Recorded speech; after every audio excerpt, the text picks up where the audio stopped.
Cotton college ৰাজ্যিক বিশ্ববিদ্যালয়ৰ উপাচাৰ্য ডক্টৰ ধ্ৰুৱজ্যোতি শইকীয়া ডাঙৰীয়া, আজি আমাৰ এই সমাৱৰ্তনৰ মুখ্য অতিথি হিচাপে নিমন্ত্ৰিত ইউনিভাৰ্চিটি গ্ৰাণ্টছ কমিশ্যনৰ প্ৰাক্তন অধ্যক্ষ, দেশৰ বিশিষ্ট শিক্ষাবিদ প্ৰফেচাৰ বেদ প্ৰকাশ ডাঙৰীয়া, কটন কলেজ ৰাজ্যিক বিশ্ববিদ্যালয়ৰ পঞ্জীয়ক শিখৰ শৰ্মা ডাঙৰীয়াকে আদি কৰি সভাস্থলীত উপস্থিত সন্মানীয় শিক্ষাগুৰুসকল, কটন মহাবিদ্যালয়ৰ পৰিয়ালৰ সৈতে জড়িত প্ৰাক্তন অধ্যক্ষ, প্ৰাক্তন ছাত্ৰ-ছাত্ৰী, প্ৰাক্তন অধ্যাপক অধ্যাপিকাসকল আৰু অতিকে মৰমৰ ছাত্ৰ-ছাত্ৰী বন্ধু-বান্ধৱীসকল। কটন কলেজ ৰাজ্যিক বিশ্ববিদ্যালয়ৰ প্ৰথম সমাৱৰ্তনত আজি আমাৰ যিসকল ছাত্ৰ-ছাত্ৰীক আমি বিভিন্ন ডিগ্ৰীৰে আজি ইয়াতে সন্মানিত কৰিছোঁ, অলংকৃত কৰিছোঁ, সকলোকে মই শুভেচ্ছা জনাইছোঁ আৰু বিশেষকৈ ছাত্ৰ-ছাত্ৰীসকলৰ পিতৃ-মাতৃৰ প্ৰতি মই সেৱা যাচিছোঁ।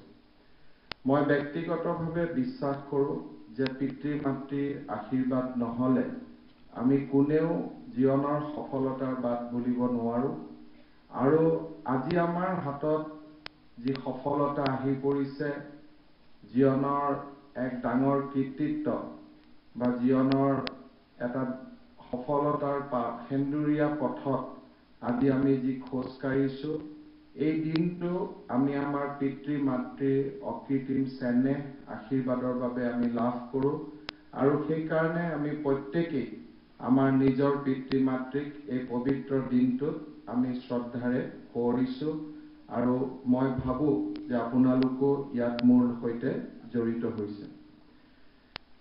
কটন কলেজৰ উজ্জ্বল ভৱিষ্যত, অসমৰ সমাজ জীৱন, ভাৰতৰ শৈক্ষিক জীৱনলৈ কটন কলেজৰ যি সুউচ্চ বৰঙণি, সেই বৰঙণি আমি সকলোৱে জানো, আমি সকলোৱে অৱগত। 1901 চনত যেতিয়া সমগ্ৰ উত্তৰ-পূৰ্বত উচ্চ শিক্ষাৰ এখনো প্ৰতিষ্ঠান নাছিলে, তেতিয়া ছাৰ হেনৰি জন কটন, মাণিক চন্দ্ৰ বৰুৱা, এইসকল স্বপ্নদ্ৰষ্টাৰ সপোনৰ ফলত অসমত কটন কলেজৰ দৰে এটা পবিত্ৰ জ্ঞান মন্দিৰৰ সৃষ্টি হৈছিল আৰু এই সুদীৰ্ঘ 117 বছৰীয়া যাত্ৰা কালত কটন কলেজৰ নামৰ এই জ্ঞান মন্দিৰটোৱে কিমানক শিক্ষিত কৰিছে, অসমৰ চুকে কোণে জ্ঞানৰ পোহৰেৰে কিমানজনক উজ্জ্বলিত কৰিছে, তাক ভাবিলে আমি গৰ্ব অনুভৱ কৰোঁ। মই নিজেও এজন প্ৰাক্তন কটনিয়ান হিচাপে গৰ্ব অনুভৱ কৰোঁ যে আমাৰ শিক্ষানুষ্ঠানখনে, আমাৰ কটন মহাবিদ্যালয়খনে অসমৰ 117 বছৰীয়া আমাৰ যি ইতিহাস, সেই ইতিহাসৰ যেন নিৰ্মাণৰ আঁৰতেই এই মহাবিদ্যালয়খনৰ সুউচ্চ বৰঙণি লুকাই আছে। আমি জীৱনত সকলোৱে আগবাঢ়িব বিচাৰোঁ। শৈশৱত যদি আছোঁ, তেতিয়াহ'লে প্ৰাকৃতিক কাৰণতে আমি যৌৱন হ'ব লাগিব। যৌৱনৰ পিছত প্ৰাপ্তবয়স্ক আৰু শেষত আমি আৰু আগুৱাই গৈ আমি হয়তো আৰু জ্ঞান আৰু অভিজ্ঞতা আমি অৰ্জন কৰিব লাগিব।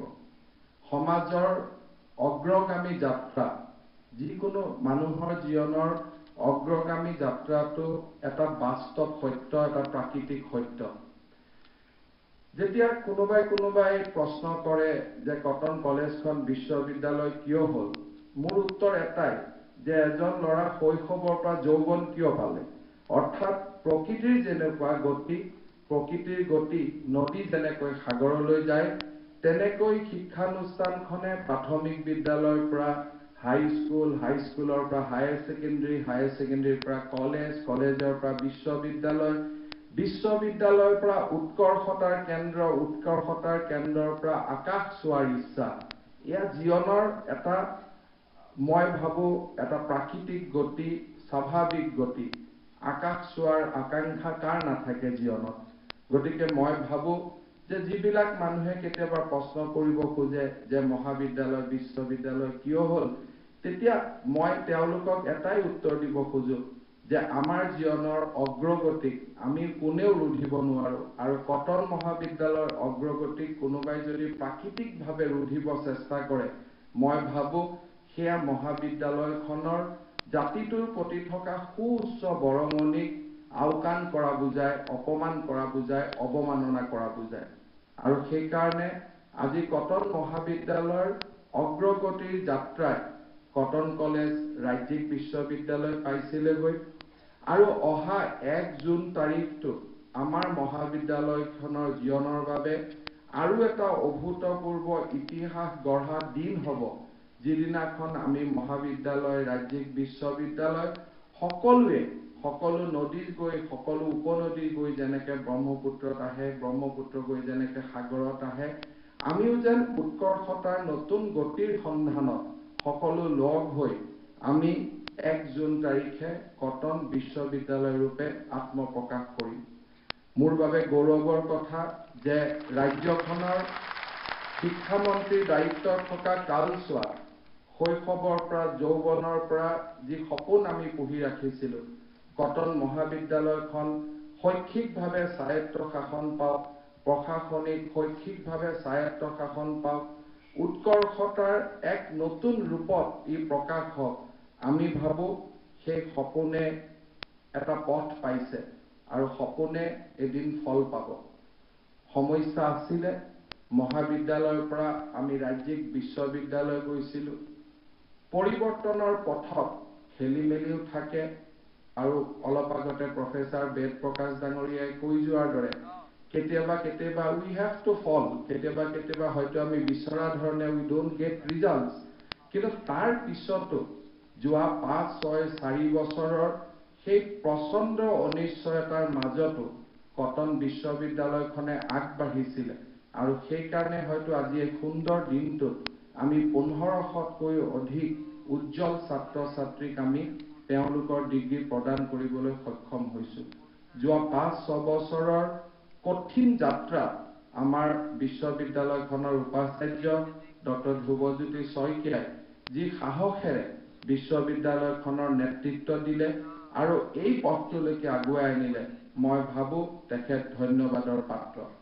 আমি চৰকাৰৰ বিভিন্ন কাৰণত এটা সময়ত আমি যিমান প্ৰশাসনিক সহায় তেখেতক কৰিব লাগিছিল, সিমানখিনি প্ৰশাসনিক সহায় আমি কৰিব পৰা নাছিলো, কিন্তু আজি আমি এটা পৰ্যায় পাইছো যে নহয়, এতিয়া আমি আমাৰ ৰাস্তা কি জানো, আমি পথ কি জানো, আমি আমাৰ সংকল্প কি আমি তাক জানো, আৰু যেতিয়াই মানুহৰ সন্মুখত পথ, সংকল্প আৰু এই গোটেই কথাবোৰ যেতিয়া স্পষ্ট হৈ পৰে, তেতিয়া সেই পথক কোনেও ৰুধিব নোৱাৰে। 2011 চনত আমি আমাৰ পথ কি নাজানিছিলো, সংকল্প কি নাজানিছিলো, মাত্ৰ জানিছিলো যে কটন কলেজৰ উন্নতি হ'ব লাগে। পথ আৰু সংকল্পত অনিশ্চয়তা আছিল, আমি ভালকৈ বুজিব পৰা নাছিলো যে কোন ৰাস্তা দি কেনেকে যাব লাগিব। এতিয়া আমি পথ নিশ্চিত, সংকল্প সুনিশ্চিত, গতিকে আমি ভাবো যে উৎকৰ্ষতাই আকাশ চুব, তাক এতিয়া আৰু কোনেও ৰুধিব নোৱাৰে।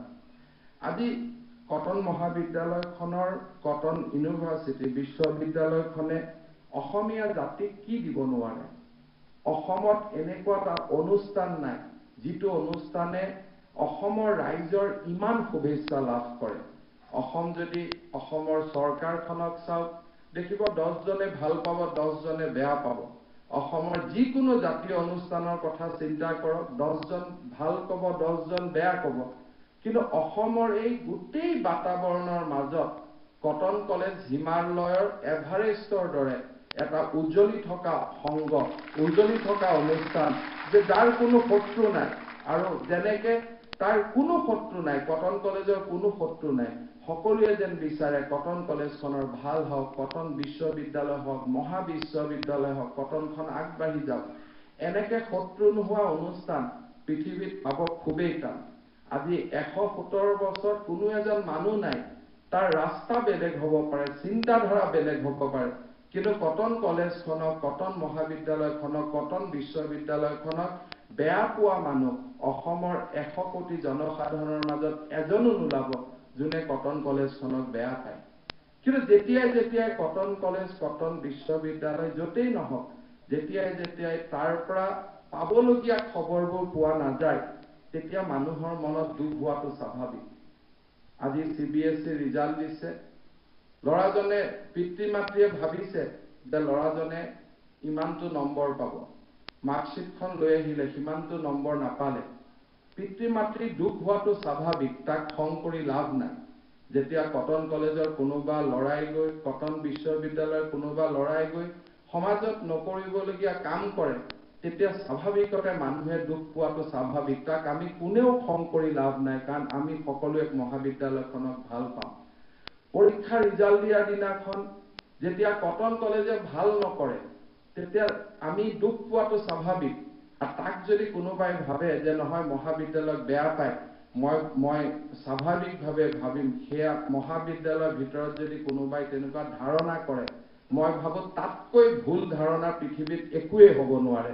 যেতিয়া কটন কলেজে ৰিজাল্টত ভাল কৰে, কটনিয়ানে যেতিয়া গৈ আগুৱাই যায়, কটনিয়ানে যেতিয়া আকাশ চুৱে, তেতিয়া মোৰ ল'ৰা নহলেও, মোৰ ভাই নহলেও, মোৰ ভণ্টি নহলেও মই গৌৰৱ কৰোঁ যে মই পঢ়ি অহা মহাবিদ্যালয়, অসমৰ এই মহাবিদ্যালয়খনৰ কোনোবা ছাত্ৰই গৈ কৰবাত গৌৰৱ কঢ়িয়াই আনিছে।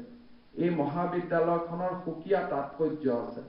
কোনোবাই যেতিয়াই কটন কলেজক, কটন বিশ্ববিদ্যালয়খনক অসমৰ 300খন কলেজৰ মাজত এজন বুলি ভাবিব, 5খন 6খন বিশ্ববিদ্যালয়ৰ মাজত এজন বুলি ভাবিব, এখন বুলি ভাবিব, সেয়া ভুল কৰা হ'ব। গুৱাহাটী বিশ্ববিদ্যালয়ৰ জন্ম কিয় হৈছিল?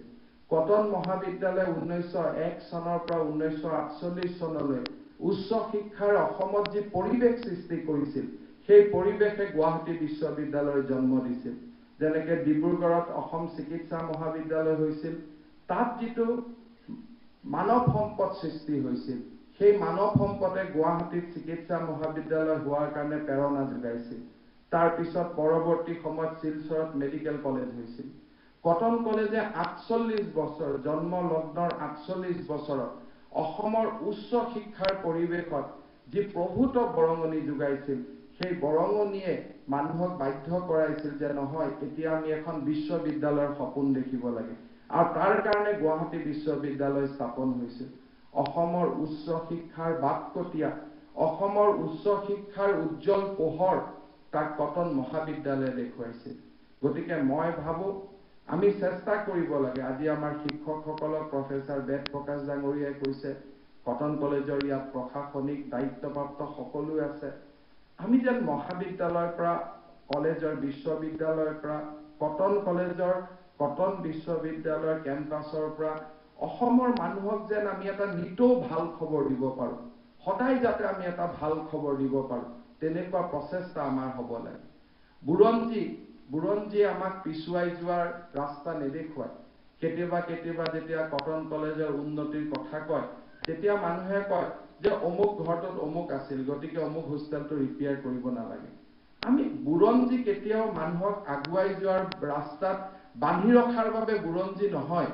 কোনোবাই যদি ভাবে যে college will be prison of history, আমি কেতিয়াও আগুৱাই যাব নোৱাৰো। কলেজখন কেতিয়াও বুৰঞ্জীয়ে কলেজখনক কাৰাৰুদ্ধ কৰিবৰ কাৰণে মহাবিদ্যালয়খনৰ বুৰঞ্জী নহয়। বুৰঞ্জীয়ে মানুহক প্ৰেৰণা দিয়ে আগুৱাই যাবৰ কাৰণে।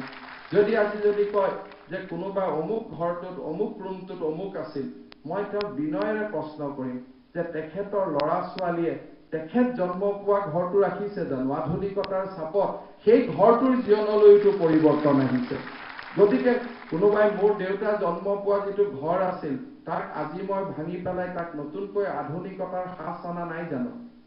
কিন্তু মই যদি কওঁ যে কলেজত এইটো হ'ব নোৱাৰে, এইটো হ'ব নোৱাৰে, ইয়াত হিমন্ত বিশ্ব শৰ্মা আছিল, ইয়াত অমুক আছিল, ইয়াত তমুক আছিল, মহাবিদ্যালয়খনে উৎকৰ্ষৰ পথলৈ কেনেকে যাব?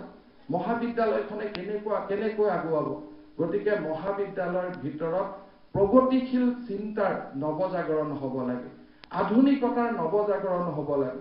আমাৰ সভ্যতা, আমাৰ সংস্কৃতি, আমাৰ বুৰঞ্জীয়ে আমাক প্ৰেৰণা দিব লাগে যে কেনেকৈ মহাবিদ্যালয়খনে আধুনিকতা আৰু প্ৰগতিবাদ প্ৰগতিশীলতাৰ এক নতুন পথ দেখুৱাব পাৰে কিন্তু তাৰ পৰিৱৰ্তে যেতিয়া বুৰঞ্জীক আমি ব্যৱহাৰ কৰোঁ মহাবিদ্যালয়খনক শিকলিৰ মাজত বান্ধি ৰাখিবৰ বাবে যেতিয়া আমি বুৰঞ্জীক ব্যৱহাৰ কৰোঁ যে এই মহাবিদ্যালয়খন বিশ্ববিদ্যালয় হ'ব নালাগে এই বিশ্ববিদ্যালয়খনে আকাশ চুব নালাগে মই ভাবোঁ তাতকৈ দুৰ্ভাগ্যজনক কথা আমাৰ জীৱনত একোৱেই হ'ব নোৱাৰে আৰু সেইকাৰণে মই ভাবোঁ যে আমাৰ কটন মহাবিদ্যালয় কটন বিশ্ববিদ্যালয়ৰ বুকুত আধুনিকতাৰ নৱজাগৰণ আহিব লাগে প্ৰগতিশীলতাৰ নৱজাগৰণ আহিব লাগে আৰু বুৰঞ্জী তেনেকৈ আগবাঢ়ে যেতিয়া কটন কলেজৰ পৰা কটন মহাবিদ্যালয়ৰ পৰা কটন বিশ্ববিদ্যালয়ৰ পৰা কোনোবাই যেতিয়া নোবেল বঁটা পাব সেয়া বুৰঞ্জীৰ মাইলৰ স্তম্ভ হয় কোন ক'ত আছিলে সেয়া বুৰঞ্জী নহয় যেতিয়া কটনৰ প্ৰাক্তন ছাত্ৰ এজনে জ্ঞানপীঠ বঁটা পায় কটনৰ প্ৰাক্তন ছাত্ৰ এজনে ভাৰতীয় ক্ৰিকেট দলত সদস্য হ'ব পাৰে যেতিয়া কটনৰ প্ৰাক্তন ছাত্ৰ এজনে কটনত পঢ়ি থকা ছাত্ৰ এজনে হায়াৰ ছেকেণ্ডাৰী বোৰ্ডত গৈ দেশৰ ভিতৰত ফাৰ্ষ্ট হ'ব পাৰে UPSCত ফাৰ্ষ্ট হ'ব পাৰে তেতিয়াই নতুন বুৰঞ্জীৰ অধ্যায় ৰচনা হয় আজি আমাৰ বৰ্তমানৰ দায়িত্ব হ'ল বুৰঞ্জী সৃষ্টি কৰা বুৰঞ্জীক আবদ্ধ কৰি আমাক কাৰাৰুদ্ধ কৰাৰ কাৰণে বুৰঞ্জী নহয় আমি ইয়াত আহিছোঁ নতুন বুৰঞ্জী সৃষ্টি কৰাৰ কাৰণে we have to create new milestone we have to give back to the college by achieving something else something more something beyond এই হৈছে আমাৰ জীৱনৰ লক্ষ্য আজি আমাক কৈছে যে ভাৰতবৰ্ষৰ মুখ্য ন্যায়াধীশ হ'ব লাগে আজি আমাৰ ৰাষ্ট্ৰপতি হ'ব লাগে বিজ্ঞানত নোবেল বঁটা পাব লাগে মই ভাবোঁ cotton college has all the potential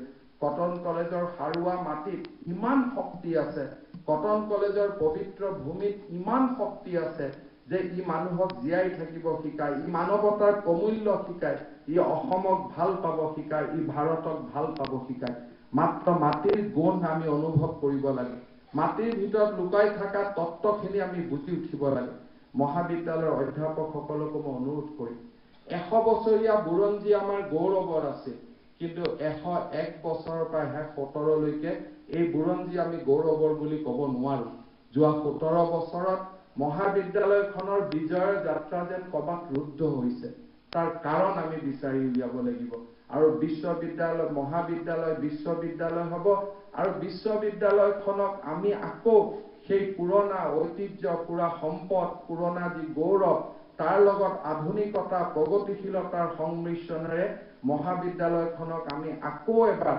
Assam আৰু উত্তৰ ভাৰতৰ উজ্জ্বল জ্যোতিষ্ক হিচাপে নিৰ্মাণ কৰিব লাগিব মই অনুৰোধ কৰিম আজিৰ এই পবিত্ৰ দিনত প্ৰথম সমাৱৰ্তনৰ দিনত আমি এবাৰ সংকল্প ল'ম যে আমি কটন কলেজৰ কটন বিশ্ববিদ্যালয়খনক আধুনিক ভাৰতৰ আমি এক উজ্জ্বল জ্যোতিষ্ক হিচাপে নিৰ্মাণ কৰিম কোনোবাই যেতিয়া কটন মহাবিদ্যালয় আন কাৰোবাৰ লগত তুলনা কৰে তেতিয়া মই ভাবোঁ যে কটন কলেজৰ কটন বিশ্ববিদ্যালয় যদি কাৰোবাৰ লগত তুলনা হ'ব লাগে তেতিয়ালে সেই তুলনা কলম্বিয়া ইউনিভাৰ্চিটিৰ লগত হ'ব লাগে হাৰ্ভাৰ্ড ইউনিভাৰ্চিটিৰ লগত হ'ব লাগে আন কাৰো লগত হোৱা তুলনাবিলাকে গ্ৰহণযোগ্য নহয় এয়া হৈছে 117 বছৰীয়া অনুষ্ঠান এটাৰ গৌৰৱ আৰু যেতিয়াই কটন কলেজৰ ৰিজাল্টক আন কোনোবা এখনৰ লগত কম্পেয়াৰ কৰে সেই দিনাখনে মোৰ মনটো সেমেকি উঠে যে কাৰ লগত আমি তুলনা কৰিছোঁ আমি কাৰ লগত কথা পাতিছোঁ আৰু মহাবিদ্যালয়খনক এক শৈক্ষিকভাৱে স্বায়ত্ত শাসন দিয়া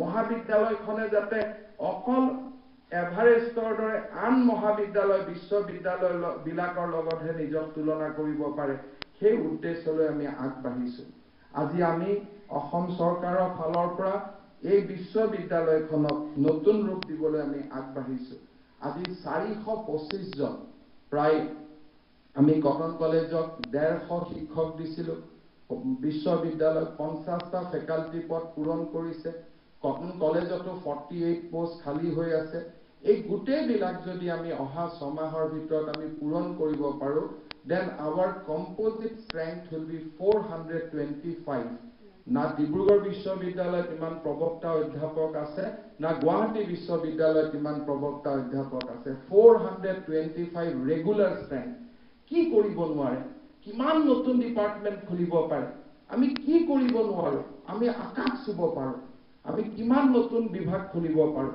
আৰু যি ধৰণে অসম চৰকাৰ মাননীয় মুখ্যমন্ত্ৰী ডাঙৰীয়া আমি সকলোৱে কটন মহাবিদ্যালয় কটন বিশ্ববিদ্যালয়খনক সহায় কৰাৰ যি এটা দুৰ্দান্ত মানসিকতাৰে ওলাই আহিছো তাৰ সুবিধা আজি আমাৰ কটন পৰিয়ালে ল'ব লাগে। যেতিয়া বিধানসভাত এই বিলৰ বিষয়ে আলোচনা হৈছিল এজন বিধায়কে কৈছিলে যে কটন কলেজৰ উন্নয়নৰ বাবে আপুনি 100 কোটি টকা ঘোষণা কৰক। মই কৈছিলো 100 কোটি কিয়? কটন কলেজৰ উন্নয়নৰ কাৰণে যদি 400 কোটি টকা লাগে 500 কোটি টকা লাগে অসম চৰকাৰে তাৰ পৰা হাত পিছুৱাই নাহে। কিন্তু শৈক্ষিক উৎকৰ্ষতাৰ দায়িত্ব আমাৰ মহাবিদ্যালয়খনৰ পৰিয়ালে ল'ব লাগিব। খোজাৰ যিটো এক ব্যাপক আগ্ৰহ যে মোৰ ইয়াতে ৰবটিক সায়েন্স আহিব লাগে, মোৰ ইয়াতে কম্পিউটাৰৰ হাইয়েষ্ট ধৰণৰ গৱেষণা হ'ব লাগে, সেই ধৰণৰ খোজাৰ আগ্ৰহ মহাবিদ্যালয়ৰ ভিতৰখনৰ পৰা বিশ্ববিদ্যালয়খনৰ ভিতৰৰ পৰা আহিব লাগিব। ইয়াৰ একাডেমিক যিটো পাৰ্টনাৰশ্বিপ আমি বিশ্বৰ ডাঙৰ ডাঙৰ বিশ্ববিদ্যালয়ৰ লগত কৰিব লাগিব। অসমৰ ইয়াত আমাৰ গুৱাহাটীতে যিখিনি শিক্ষানুষ্ঠান আছে IIT আমাৰ গঢ় লৈ উঠিছে, এইমছ গঢ় লৈ উঠিব, আমাৰ গুৱাহাটী বিশ্ববিদ্যালয় আছে, কটন কলেজ আছে, আমি গোটেই কেইখনে লগ হৈ আমি এটা গুৱাহাটীক এখন শৈক্ষিক ৰাজধানীলৈ আমি পৰিৱৰ্তন কৰিব পাৰোঁ। আমাৰ সন্মুখতে থকা IIT খনৰ বুৰঞ্জী কিমান দিনৰ? আজি 1990-91 স্থাপন হোৱা এই IIT খনে আজি বিশ্বৰ আজি ডাঙৰ ডাঙৰ IIT আমাৰ টেকনলজিকেল ইনষ্টিটিউচনৰ ভিতৰত স্থান পাইছে। 117 বছৰৰ গৌৰৱেৰে অধিকৃত আজি আমাৰ কটন মহাবিদ্যালয়খন ভাৰতৰ কিয় 1 নম্বৰ মহাবিদ্যালয় হ'ব নোৱাৰে? কটন বিশ্ববিদ্যালয়খন আমি কিয় 1 নম্বৰত যাব নোৱাৰো? ক'ত আমাৰ অৱকাশ আছে? ক'ত আমাৰ পথত আমাৰ জটিলতা আছে? আমি সকলোৱে লগ হৈ এইবোৰ আঁতৰাব লাগিব। আমি আকাশক চুব লাগিব। এয়া হৈছে আমাৰ লক্ষ্য আৰু এই ৰাস্তাৰে এই সেন্দুৰীয়া ৰাস্তাৰে আমি খোজ কাঢ়িব লাগিব। কটন কলেজৰ উন্নয়ন, কটন বিশ্ববিদ্যালয়ৰ উন্নয়ন, কটন বিশ্ববিদ্যালয় ভাৰতৰ এক শৈক্ষিক জাগৰণৰ নৱজাগৰণৰ উজ্জ্বল জ্যোতিষ্ক হওক তাক আমি কামনা কৰিম। দেশ কেতিয়াও আগুৱাব নোৱাৰে। ভাৰতবৰ্ষৰ যদি 5000 বছৰৰ ঐতিহ্য সংস্কৃতি আজিও জীয়াই আছে, সেয়া জীয়াই আছে কেতিয়াবা তক্ষশিলা আৰু নালন্দাই আমাক দিয়া জ্ঞানৰ কাৰণে। আজি সেই সময়ত যি জ্ঞানৰ নৱজাগৰণ সৃষ্টি হৈছিল তাৰ প্ৰভাৱ আজি আমি 5000 বছৰৰ সভ্যতা সংস্কৃতি নালন্দা তক্ষশিলাৰ যি প্ৰভাৱ আছিল সেই প্ৰভাৱে আজিও আমাক জাগ্ৰত কৰি ৰাখিছে।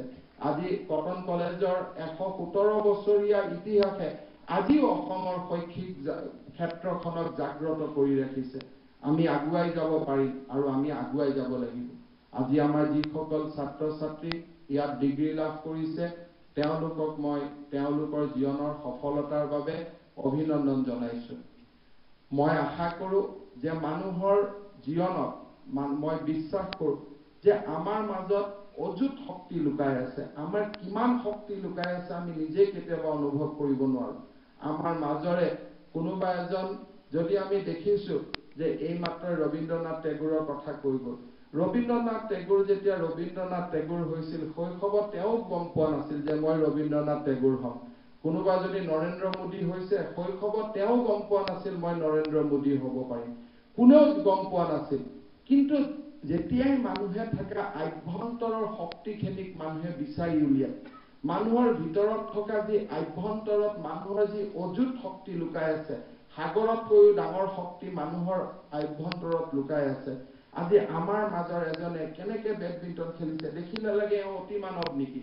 আমাৰ মাজৰ এজনে দৌৰিছে যেন আমি যি ধৰণে অলিম্পিকত দৌৰে আমি দেখিলে আমাক লাগে যে এইজন অতি মানৱ নেকি? কোনোবাই পঢ়া শুনাত, কোনোবা যেতিয়া APJ আব্দুল কালাম আজাদ হয়, কোনোবা যেতিয়া ৰবীন্দ্ৰনাথ ঠাকুৰ হয়, কোনোবা যেতিয়া নৰেন্দ্ৰ মোদী হয়, আমাৰ ধাৰণা হয় যে এওঁলোক অতি মানৱ নেকি? আচলতে তেওঁলোক অতি মানৱ নহয়, কোনো নহয়। কিন্তু মনৰ ভিতৰত, শৰীৰৰ ভিতৰত থকা আভ্যন্তৰৰ শক্তিখিনি তেওঁলোকে বিচাৰি পাব সক্ষম হৈছে। আমাৰ বেদ উপনিষদে আমাক কৈছে অহং ব্ৰহ্মাস্মি, মোৰ শৰীৰৰ ভিতৰত ভগৱান লুকাই আছে। মোৰ শৰীৰৰ শক্তি যিমান আছে সিমানেই ভগৱান ভিতৰত, ভগৱানৰ যিমান শক্তি আছে মই সেই শক্তিৰ অধিকাৰী।